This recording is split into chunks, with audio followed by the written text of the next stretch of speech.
कथा लोभी मांजरी आणि माकडाची गोष्ट. एक जंगल होतं. जंगलामध्ये सर्व प्राणी मिळून मिसळून आनंदाने राहत होते. सर्व प्राणी जंगलातील नियमाचे काटेकोरपणे पालन करत असत. सर्व उत्सव एकत्रितपणे साजरे करत असत.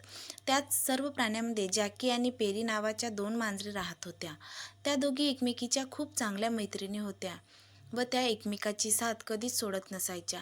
आजारी पडल्यावर एकमेकाची काळजी घेणे, बाहेर गेल्यावर सोबत जाणे, तसेच त्या जेवणसुद्धा एकत्र खात असत.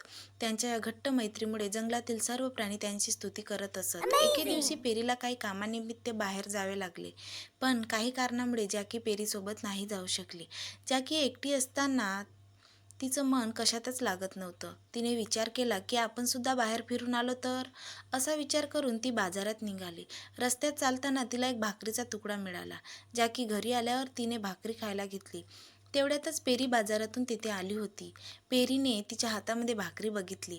तिच्या मनामध्ये एकट्याने भाकरी खायची अशी लालच सुटली आणि तिने तो भाकरीचा तुकडा घेतला व घरी निघून आले. जॅकीला म्हणाली की जॅकी, आपण तर दोघी एकत्र बसून खातो आणि तू तर फक्त माझ्या सोबत जेवण करतेस. मग आज तू मला त्यातली अर्धी भाकरी देणार नाहीस का? पेरीचं बोलणं ऐकून जॅकी थोडीशी घाबरली आणि मनातल्या मनातच ती पेरीचा राग करू लागली. गडबडीने म्हणाली की अगं नाही, मी तर ही भाकरी अर्धी अर्धी करत होती की आपण दोघे एकत्र बसून खाऊ शकू. पेरी सर्व समजून गेली होती आणि तिच्या मनामध्ये सुद्धा लोभ निर्माण झाला होता, पण ती असं काही दाखवून देत नव्हती.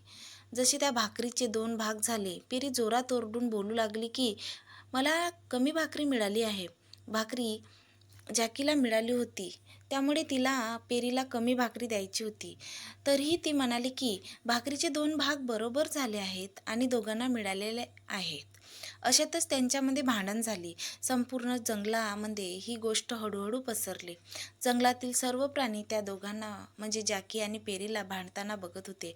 तेवढ्यातच एक माकड तिथे आला आणि तिथली सर्व परिस्थिती बघून म्हणाला की मी तुमच्या दोघांमध्ये समसमान भाकरी वाटून देईल. त्याचं हे बोलणं ऐकून सर्व प्राणी माकडांच्या बोलण्याला सहमत होऊ लागले. जॅकी आणि पेरीने आपल्या हातातील भाकरीचे दोन्ही भाग त्या माकडाला दिले.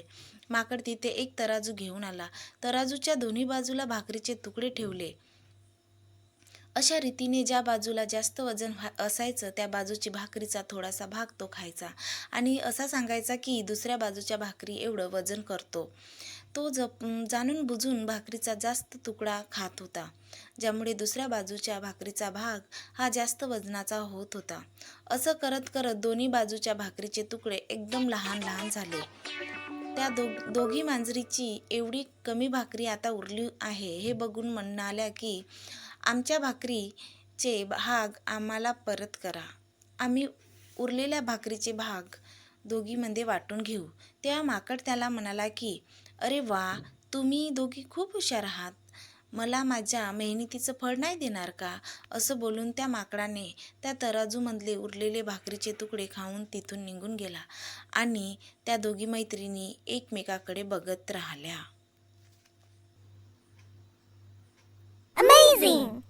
कथेचा बोध. आपल्याला कधीच कोणत्याही गोष्टीचा लोभ नसला पाहिजे.